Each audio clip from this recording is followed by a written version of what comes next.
Welcome back to Alyssa's Movie Takes. If you are new to the channel, I welcome you here. I do movie and TV reviews and think pieces from a Christian perspective.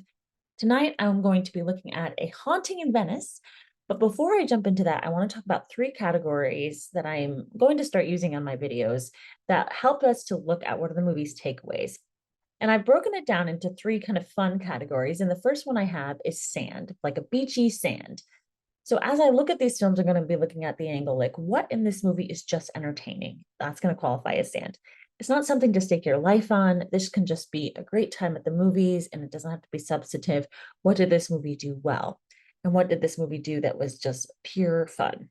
My second category is interesting, and I'm going to call this quicksand. What are some of the pitfalls that are in a specific movie that could lead us astray? Dangerous traps that if we start to believe, it could affect our minds, it could affect our kids' minds or hearts.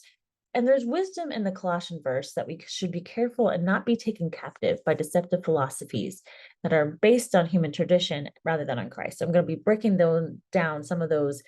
Be cautious about what this movie is teaching, and that's quicksand. And then finally, I'm going to look for some solid rock. So solid rock is, the bricks that you can build the foundation of your life on. This is the wisdom that maybe is hidden in the movie.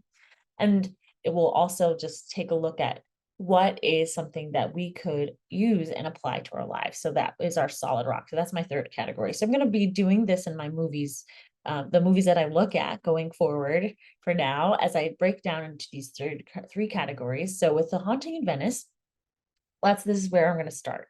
So what in this movie is sand? So this is the third installment that Kenneth Branagh has done for Agatha Christie. He did Murder on the Orient Express. Then he did, a few years later, he did A Death on the Nile. And now he's here again, putting on his detective cap as Poirot. Poirot is now in retirement, and he's sort of dragged out of retirement by a nod to Agatha Christie herself. It's supposed to be her character, but she's played by Tina Fey, and her name is Ariadne Oliver. She invites Poirot to this supposedly haunted mansion, to try to get him to figure out how this medium, played by Michelle Yeoh, is actually fooling people. Of course, while he's there, chaos ensues and someone is murdered, so he has to figure out who done it. So, with that in mind, what is good about this movie? What is our fun sand? This is the most gripping of the three that he's done. Partially, this is because he had a small cast of characters.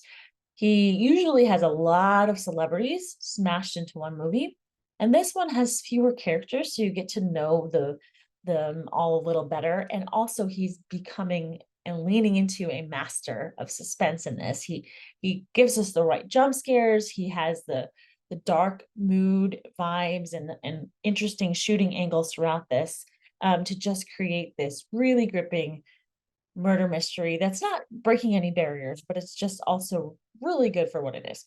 Secondly, Kenneth Branagh, now as the third time around, both directing and starring, is just having fun. He really likes to put on that mustache, to have his little peculiar things that Poirot does, and he has leaned in and learned this character.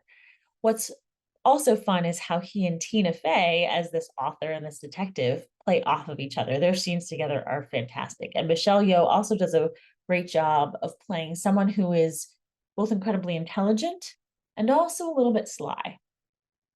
I really enjoyed every single person in this cast. And so overall, I had more fun in this than certainly Death on the Nile.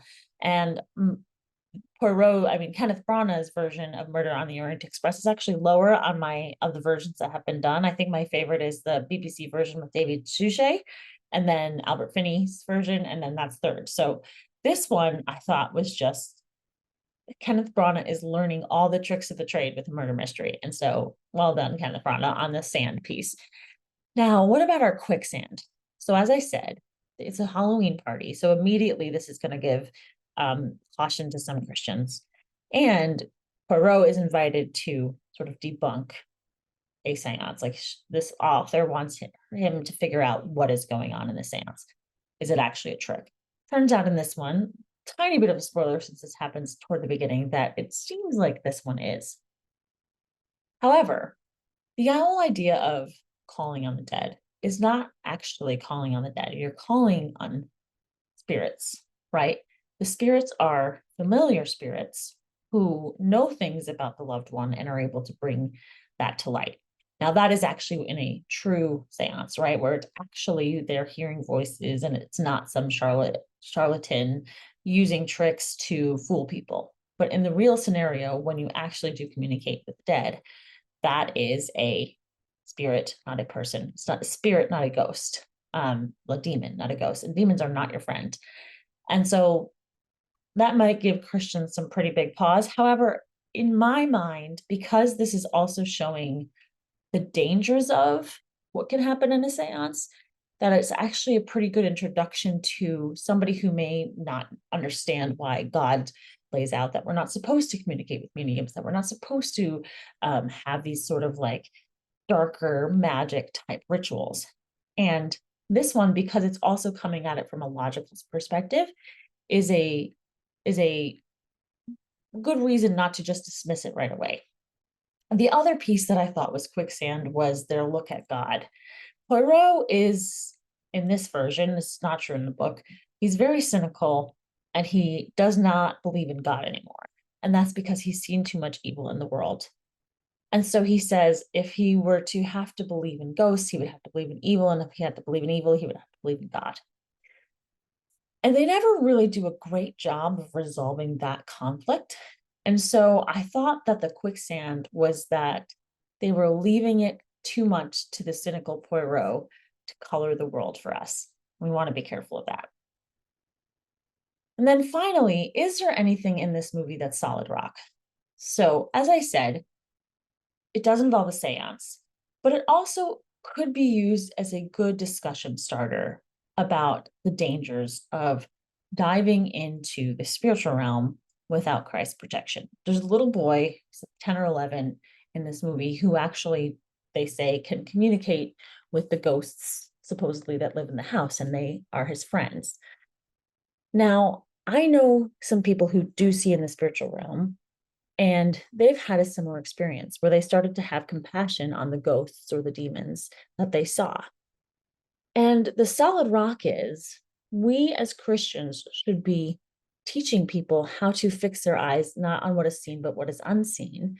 And the gift of seeing the spiritual realm, there's only one spiritual realm, but there's two sides. There's the Satan side and then there's God's side. When we fix our eyes on Jesus and we fix our eyes on the unseen realm, he can use that gift of sight that Leopold has to teach us how to pray, to teach us insight into attacks that are coming against God's people or against the world. And this movie shows what can happen when you don't do that, right? When you are influenced not by God, but by Satan. Leopold has made a choice over this year, even as a young boy, to do something that is pretty nefarious. And you can make the link that this is connected to him leaning away from people and toward these quote unquote ghosts.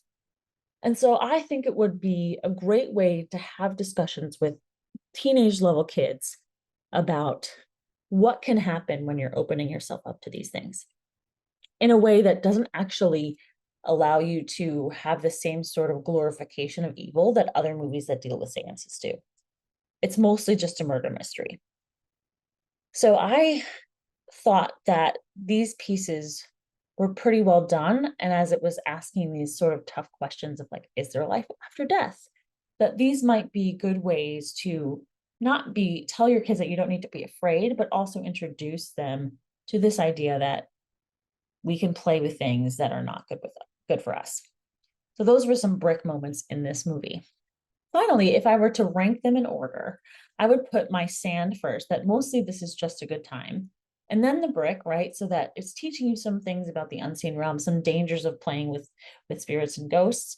And then also it's finally, it does have some pitfalls because it does revolve around a Halloween party. So if you are cautious about that, I would say stay away from it. But if you are looking for a movie that's mostly just a murder mystery and isn't diving deep into the supernatural, but it does give you some place to start having some interesting conversations with people about what is natural and what is supernatural, then this might be a good place to do it. One, because it's just a fun movie, and two, because it's not so dark and deep as other movies that it may allow you to have a better tolerance for what's happening on screen.